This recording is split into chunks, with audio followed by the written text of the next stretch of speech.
Bueno, le agradezco al Señor por estar aquí, poder preparar este estudio, amén. La otra semana ha sido medio complicada para mí, problemas de salud, tiempo, trabajo, y sea muy complicado, pero le doy gracias al Señor porque Él ha acomodado todo para que esta noche podamos dar finalizado a una parte, un ciclo de lo que es el estudio, y poder darle comienzo a lo que tenemos preparado, el estudio sistemático de la palabra del Señor, amén. ¿Se acuerdan de los libros que tenemos preparados?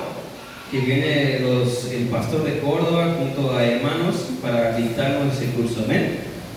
Así que ya terminamos con esto que es introducción a la Biblia, o yo lo llamaría la confiabilidad de la Biblia también. Cuando hemos empezado a hacer el estudio, hemos empezado con esto, hemos empezado con la introducción bíblica y también con la hermenéutica, para empezar a estudiar las diferentes doctrinas. ¿Y por qué es necesario que volvamos a aplicarlo? Bueno, primero y principal, cuando hemos empezado éramos muy pocos, amén. Los que están aquí, la mayoría no estaba, éramos muy contaditos. Y por último, y también es importante volver a tomar, porque es necesario de que si vamos a estudiar sistemáticamente la palabra del Señor, leer, y todo lo que aprendamos va a estar basado en la Biblia, es necesario que nosotros podamos sentir esa confianza y creer en este libro, amén. Es necesario que puedas creer. No sé si le ha pasado a ustedes que cuando ha tenido un debate con algún religioso, con otra persona de otra religión, o con un ateo, por ejemplo, cuando ha tenido ese debate, siempre todo se ha resumido a la palabra del Señor. Nosotros todo se resume a la palabra del Señor, y ellos te dicen: ah, pero es un libro más, te dicen, es un libro más, todo lo que vos estás leyendo está escrito, y esto está escrito por hombres, amén. Y así nos debaten y así nos pelean, amén. Y todo lo que yo también creo, y yo también creo en otro libro, te dicen ellos. Y o sea, ¿cuál es la diferencia de tu libro con mi libro? ¿Por qué vos dices que lo que vos dices está correcto y lo que yo digo está incorrecto?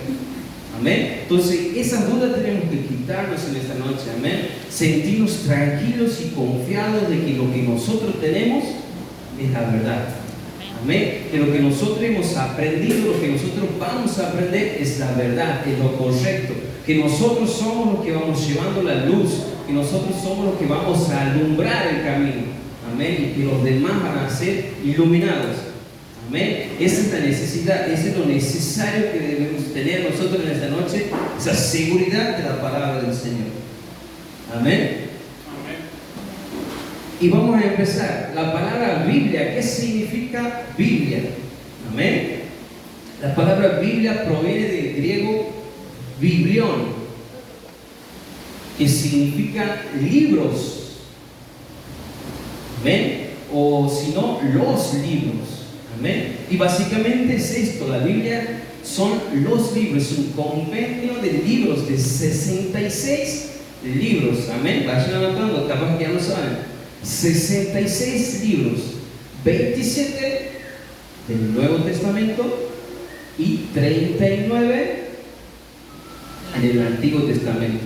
Amén. La palabra de Dios ha sido escrita ¿en cuántos idiomas? A ver, ¿algunos se acuerdan que han estado en la clase? En 3. Bien, 3 idiomas. La palabra de Dios ha sido escrita en 3 idiomas: hebreo, griego y arameo. Amén. El arameo era el lenguaje que se utilizaba en aquel tiempo. Amén. O sea, en aquel tiempo predominaba, se escribía en griego, pero se hablaba en arameo. Amén. Entonces, está escrito en 3 idiomas. El original, la palabra de Dios original está escrita en 3 idiomas: hebreo, griego y arameo. Amén. ¿Se acuerdan cómo se dividían los libros del Antiguo Testamento? A ver, los primeros 5. La ley o el Pentateuco. Génesis, Éxodo, Levítico, Número, Deuteronomio. La ley, el Pentateuco. Después se dividía en los libros históricos. Amén. Que seguía más adelante, que sería Josué, Jueces, amén. Ruth, Primera de Samuel, Segunda de Samuel, Primera de Reyes, Segunda de Reyes, Primera de Crónicas, Segunda de Crónicas, Esdras, Nehemías y Esther, amén. Libros históricos, nos cuentan la historia, amén. Siguen después los libros poéticos: Job, Salmos, Proverbios, Eclesiastés, Cantares, amén. Después tenemos los libros proféticos mayores, serían los profetas mayores: Isaías, Jeremías, Lamentaciones, Ezequiel y Daniel. Y por último los profetas menores, que estamos Oseas, Joel, Amós, Abdías, Jonás, Miqueas, Nahum, Habacuc, Sofonías, Ageo, Zacarías y Malaquías. Eso es más o menos para que vayan teniendo, pero no se trata de ese estudio. Amén. Así que 3 idiomas: hebreo, griego y arameo. Amén. Ahora, ¿qué es importante de este libro? La coherencia que encontramos en este libro, la coherencia interna. Amén. Porque nosotros podemos confiar en la palabra del Señor por su coherencia interna. Amén. Nosotros, este libro, hermanos, no es la pluma de un solo autor. Está escrito por más de 40 autores, hermanos. 40 autores. La mayoría no se conocían. De diferentes épocas, de diferentes tiempos. 40 autores. Entre ellos había reyes, eruditos, sabios, trabajadores, granjeros, guerreros, soldados, presos, de diferente cultura, de diferente educación, hermanos. 40 autores diferentes. Amén. Pero todos con un solo pensamiento y con una sola línea, un solo hilo. ¿Cómo sería la palabra? Un solo hilo conductor, hablando de un Dios poderoso y su relación con el hombre. Amén. Esa es la diferencia. Escuchen, hermano, no vamos a encontrar otro libro igual a este. A ver, dígame usted, hermano, un libro que, aunque sea escrito por 3 autores, 5 autores diferentes, y no sé, en el lapso que ustedes quieran, 5 autores diferentes y que todos hayan hablado de un mismo tema y todos coinciden en un mismo pensamiento y en un mismo sentido. Amén. No existe ese libro, hermano. Estamos hablando de la palabra de Dios. 40 autores de diferentes épocas en un periodo de 1500 años. 1500 años ha tardado en escribirse este libro, hermano. Y todos tienen un mismo pensamiento, un mismo objetivo, demostrando que detrás de estos varones había una mente superior, un ser superior, un ser poderoso, indicando y guiando qué es lo que debían escribir, lo que debían poner. Amén. Esa es la palabra del Señor. Amén. Y no solamente eso, sino que también cada personaje nos muestra la figura de Jesucristo. Cuando vamos a la vida de David, la vida de Salomón, cuando vamos a la vida de Isaac, de Abraham, amén, de Noé, todo nos muestra, es una figura de la vida de Jesucristo. Esa es su coherencia. Ahora, su coherencia histórica. Escuchen. Su coherencia histórica. El año 1620, escuchen esto, el año 1620, un astrólogo matemático muy famoso llamado Galileo Galilei, no sé si lo habrán escuchado, es metido preso, es sentenciado a vivir en su casa toda su vida, hasta el día de su muerte. Porque este señor, Galileo Galilei, había expuesto su teoría acerca del planeta Tierra. ¿Qué decía? Que el planeta Tierra era círculo, era una esfera que giraba alrededor del Sol. Eso decía Galileo Galilei. Y se contraponía con los pensamientos de aquella época. Está hablando del siglo XVII. Escuchen, siglo XVII. ¿Y qué pensaban? En aquella época pensaban que la Tierra era el centro del universo y que todo giraba alrededor de la Tierra. Pero Galileo Galilei, a través de sus estudios, de sus cálculos matemáticos, saca su teoría. Y esto iba contra los pensamientos aún de la Iglesia, de la Santa Inquisición. La Iglesia creía y no leía la Biblia y decía que defendía la palabra del Señor. Iba y lo sentenciaba a Galileo Galilei a que viva encerrado en su casa. Amén. Porque iba contra su pensamiento. Pero la palabra de Dios, vamos a Isaías capítulo 40, versículo 22, nos dice otra cosa. La Biblia que ellos no estudiaban. Isaías capítulo 40.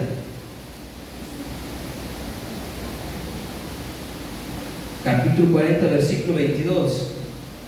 Yo pensaba que la tierra era plana y que era el centro del universo. Y no solamente eso, pensaban que la tierra estaba apoyada sobre unos elefantes y que esos elefantes al mismo tiempo estaban apoyados sobre una tortuga gigante. Miren, escuchen eso. Sobre una tortuga gigante, y que esa tortuga gigante es la que andaba por el espacio. Ese era el pensamiento. Pero la palabra de Dios, mire, dice: y Él, el Dios Todopoderoso, está sentado sobre el círculo de la tierra, cuyos moradores son como langostas, y Él extiende los cielos como una cortina y los despliega como una tienda para morar. Hermanos, el libro de Isaías, 700 años antes de Cristo. 700 años antes de Cristo. Más 1600 años, ¿cuánto es? Como 2200 años más o menos de Galileo Galilei. Miren, ya la palabra de Dios estaba diciendo que la tierra era un círculo de la tierra. Vamos a Job. Vamos al libro de Job, capítulo 26.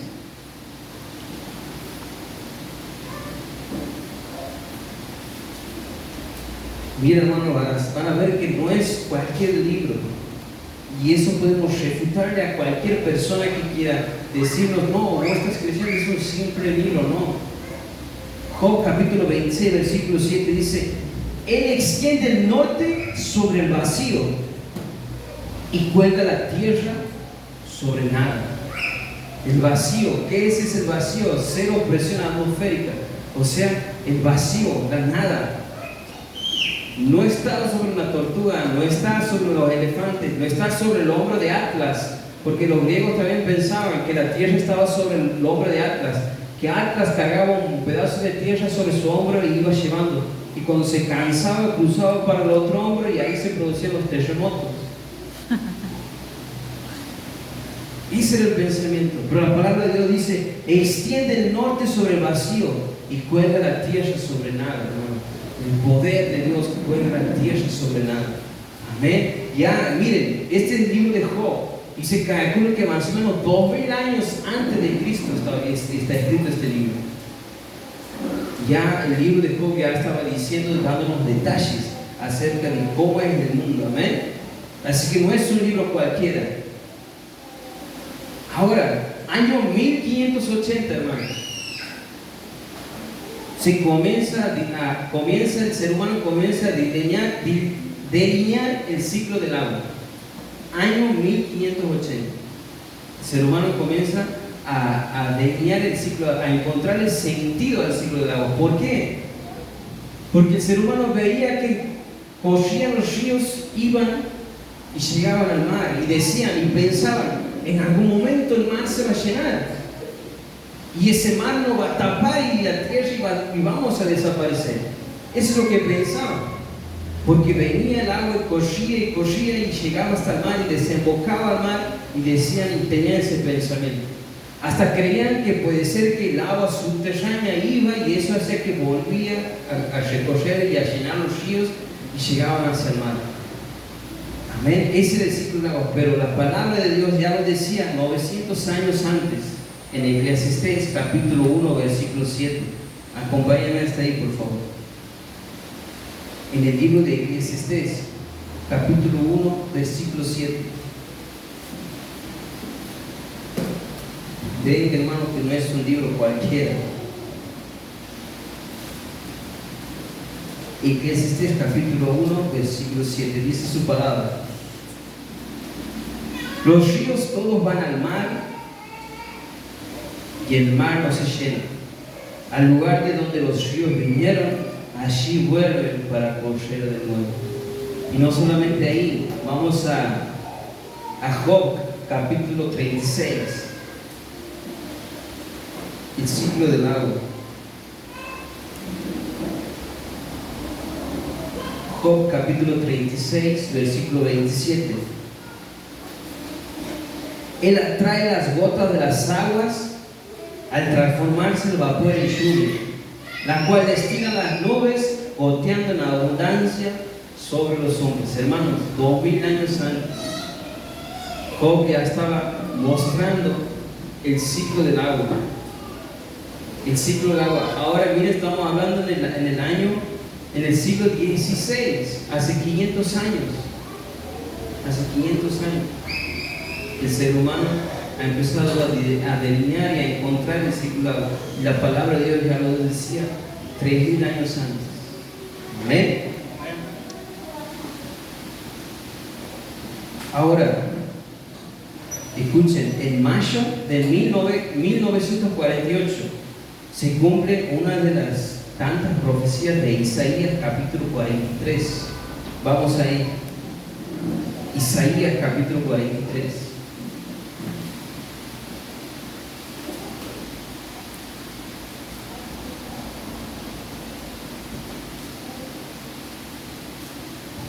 Isaías capítulo 43, versículo 6. Mira, hermano, y esto creo que año 1948 se cumple una de las profecías de Isaías. Diré al norte, da acá, y al sur, no te detengas. Trae de lejos a mis hijos y mis hijas de los confines de la tierra. Hermanos, aquí se estaba cumpliendo una profecía. En 1948 se cumple la profecía donde el pueblo judío vuelve a su tierra. El pueblo judío, después de años de ser gobernado, ser sometido, ser suprimido por naciones extranjeras, en el año 1945 se cumple la palabra del Señor, donde el pueblo de Israel se independiza. Amén. Se independiza y vuelven a unirse y vuelven a producirse una migración masiva de los judíos y vuelven a su tierra a formar su nación. Año 1948 se cumple la profecía de Isaías. Escuchen, 700 años antes de Cristo, y se ha cumplido. Amén. El pueblo de Israel se vuelve un pueblo independiente. Amén. Deja de ser sometido por las naciones. Tantos años han pasado. Escuche esto. Y ahí es donde llega la Guerra Fría, la guerra de los 6 días. Disculpe. No sé si ustedes habrán escuchado hablar de la guerra de los 6 días. Miren, permítanme un minutito, le voy a dictar. El pueblo de Israel, luego de independizarse, se levantan países contra este pueblo, contra el pueblo de Israel, el pueblo de Dios.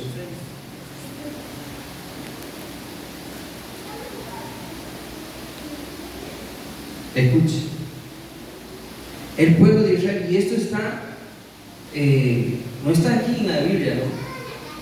Esto está en Google, para que si usted lo quiere buscar y quiere decir a una persona que no conoce de Dios, una persona inconversa, que lo busque en Google, no en la Biblia, sino en Google, y ahí van a ver cómo ese lo grande que es Dios. Escuchen, Israel contra República Árabe Unida. Israel sobre el pueblo de Israel contra República de Árabe Unida. Contra Siria, contra Jordania, contra Irak. Y los cuales los ayudaron Arabia y el Líbano. O sea, 6 países contra Israel. ¿Me van entendiendo? En total eran 4 países contra Israel, y esos 4 países nos ayudan 2 países más. Ahora, la fuerza de combate. Escuchen y presten atención. Israel, 50.000 soldados. 50.000 soldados. Contra 240.000 soldados de Siria, de Jordania y el Líbano, contra 307.000 soldados de Irak. ¿Escuchen? ¿Me escuchan bien? 50.000 soldados de Israel contra 240.000 soldados de Egipto, y 307.000 soldados de Siria, Jordania, Irak y el Líbano. Miren la diferencia abismal que hay en Israel, 197 aviones contra 957 aviones del pueblo enemigo. No solamente eso, 2.500 tanques de guerra, más 2 aviones de combate. Miren, hermano, la diferencia. Ahora, ¿pueden notar la diferencia en número que hay entre Israel contra estos 4 países? Ahora miren, escuchen las bajas que ha habido en esa guerra de 6 días, que ha durado 6 días. Israel ha tenido una baja de 777 muertos. Esto está en Google. 777 muertos. 2.563 heridos y 15 prisioneros. Contra, escuchen, 777, ¿se acuerdan? 777 muertos, ¿no? De Israel. Contra 9.800 muertos de Egipto. 4.338 prisioneros.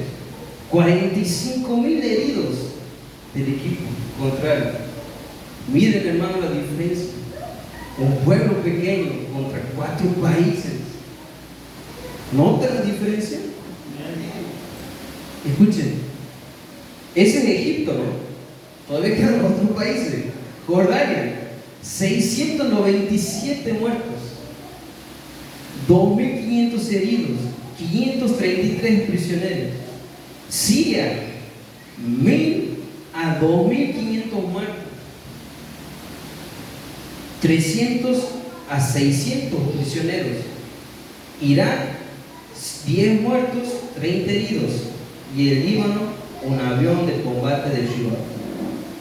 Y a eso se unen miles de tanques destruidos, más de 452 aviones de combate destruidos por el pueblo de Israel a estos 4 países. Hermano. Y esto no está en la Biblia, está en Google, hermano. Está en Google. Y la palabra de Dios lo confirma. Amén. Cuando el pueblo de Dios, cuando Dios pone un propósito, cuando Dios tiene una meta, no hay quien pueda levantarse. Amén. Y eso tienen que entender ustedes, hermano. Cuando si Dios tiene un propósito por su vida, Dios tiene algo preparado para usted, no hay quien pueda contra usted, hermano. Cristo es el que va adelante, es nuestro Dios poderoso el que va para adelante. Es Él el que pelea nuestra batalla. Amén. Hermano, miren, es mucha diferencia. Amén. Es digno de estar aquí en este libro, amén. Y no en Google, ¿verdad? Pero así la palabra del Señor, la palabra del Señor nos demuestra eso. Amén. La guerra de los 6 días, después lo pueden investigar y leer un poquito más. Amén. Esa es su coherencia con los hechos históricos. ¿Pueden notar esa coherencia que hay? Que los hechos históricos se relacionan con la palabra del Señor. Podemos ver en esta historia de la guerra de estos 6 días cómo podemos ver que Dios sigue obrando de la misma manera que ha obrado en el Antiguo Testamento. ¿Se acuerdan la guerra de Gedeón? Gedeón con 300 hombres enfrentándose al pueblo enemigo. ¿Se acuerdan de esa historia? El pueblo de Dios contra Jericó. La diferencia que había. Entonces vemos que todo se relaciona. ¿Ven? Vemos esa coherencia con la historia. La capacidad de la palabra del Señor para permanecer. Esa es también otra confiabilidad, esa tranquilidad que debemos tener nosotros, que la capacidad que tiene la palabra del Señor para permanecer a pesar de los tiempos, a pesar de todos estos tiempos, cómo ha resistido a los ataques del enemigo. Amén. Un escritor francés llamado François-Marie Larrot, si quieren lo pueden anotar, del siglo XVII y XVIII de Francia. Escuchen, este escritor había dicho que dentro de 100 años, menos de 100 años, el cristianismo iba a desaparecer. Y no solamente eso, que la Biblia, que la palabra del Señor se iba a convertir en un libro mitológico, insignificante, ya sin sentido, como un cuento de hadas. Eso decía este famoso escritor. Pero después que muere este escritor, no pasó mucho tiempo en que sus bienes, sus cosas se vendieron, su casa y su imprenta, porque él era un escritor, fue comprada por la sociedad bíblica de Francia.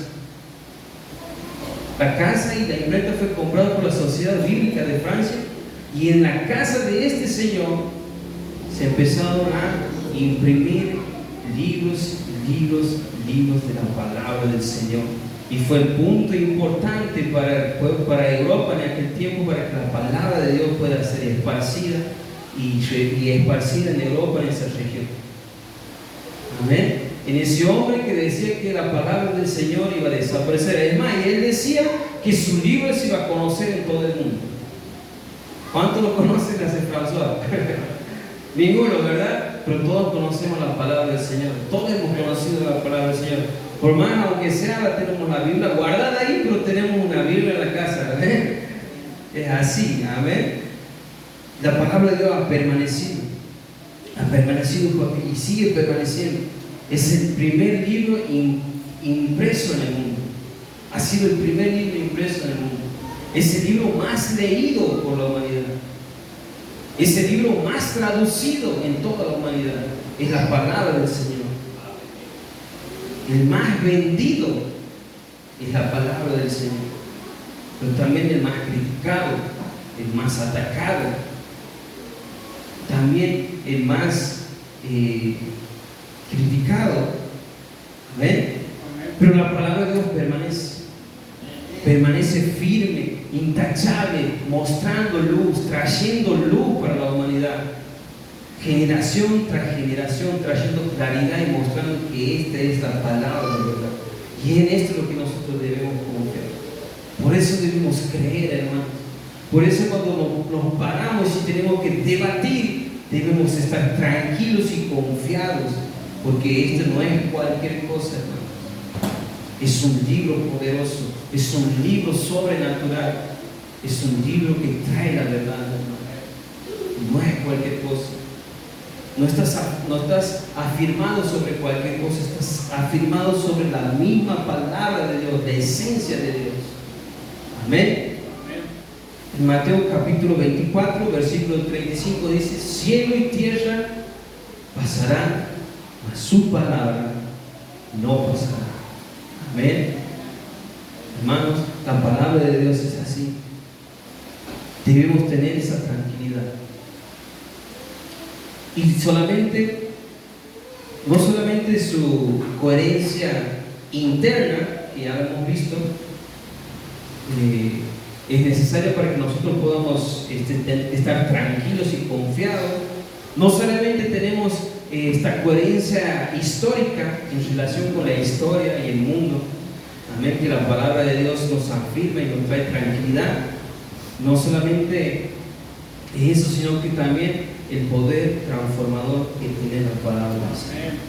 Amén. Vamos al libro de 2 de Corintios, capítulo 13, versículo 1.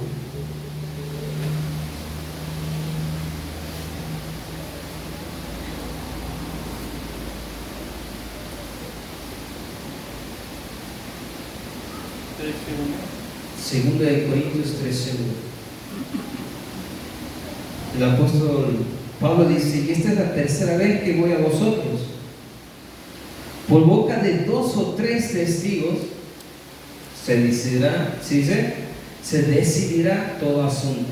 El apóstol Pablo está usando una regla, una norma que se usaba en el Antiguo Testamento.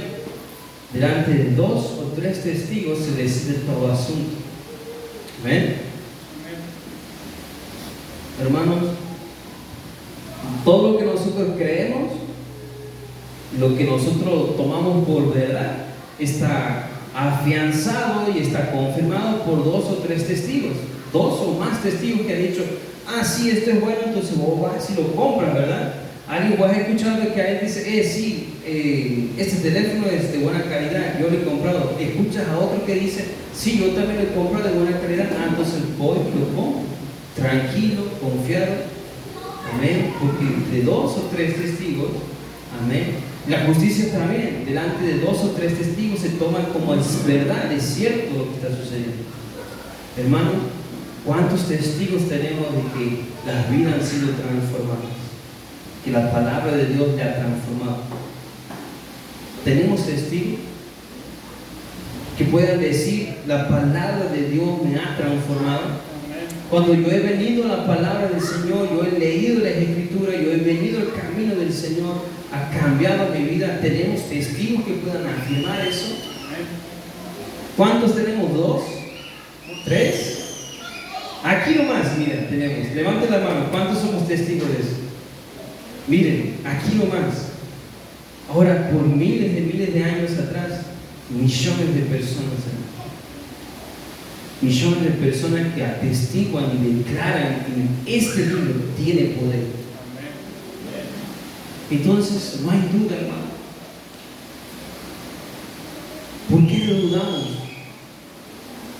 ¿Por qué en el momento de enfrentar las pruebas, por qué en el momento de enfrentar las circunstancias, las tormentas, dudamos de que tenga poder la palabra? Si hay tantas pruebas reales, físicas, lógicas, pruebas razonables de que este libro tiene poder, hermano, ¿por qué dudar? ¿Por qué se nos hace tan difícil confiar en Dios? ¿Por qué nos cuesta avanzar en el camino del Señor? ¿Por qué nos quedamos? ¿Por qué muchas veces cuando pasamos por esas pruebas, por esas luchas, dudamos y adquirimos a la ayuda del hombre y no a la ayuda de Dios? Amén, hermanos. Esta es la confianza y la seguridad que tenemos. La palabra del Señor. Yo creo que es suficiente para que nosotros podamos venir al estudio bíblico y aprender y expresar y escudriñar las Escrituras. Saber que esta es la base de todo nuestro pensamiento, saber que aquí está la seguridad, la verdad que necesitamos para avanzar, para pararnos frente a toda adversidad, está aquí en la palabra del Señor. Amén. Hemos entendido más o menos, es cortito, pero creo que es muy importante y conciso. Amén. Tener claro esto.